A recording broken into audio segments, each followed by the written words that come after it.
David Rowlands. Let me in the first instance reiterate UKIP AM's total and unconditional commitment to having any devolved powers which return from Europe are passed in total to this Assembly.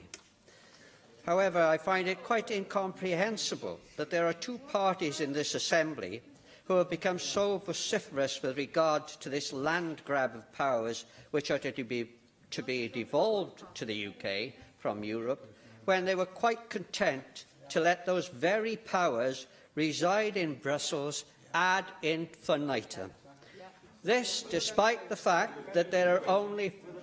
of course. I'm grateful to him for giving way. He will know, of course, that at the moment of the Council of Ministers, Welsh ministers address the European Council of Ministers, and European frameworks are agreed jointly between member states and with devolved governments having a role. Under this wonderful partnership of equals we have in these islands, our government will not have any say in any future UK regulation or framework that they decide to impose upon us. Wait a minute. There's only 1 in 27, as far as the Commission is concerned, with the UK government in Europe. And the Commission, as you know, makes all the decisions with regard to powers that will come out of Europe and affect the Welsh people.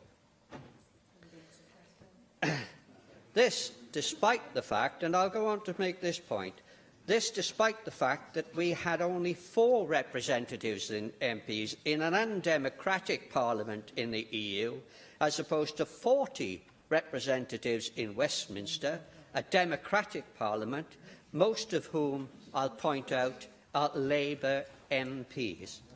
And all this against the backdrop that over the last term of the European Parliament, all of the 14 amendments to European acts laid down by UKIP, which would have benefited Wales, were voted down by Labour and applied MEPs purely through party political prejudice.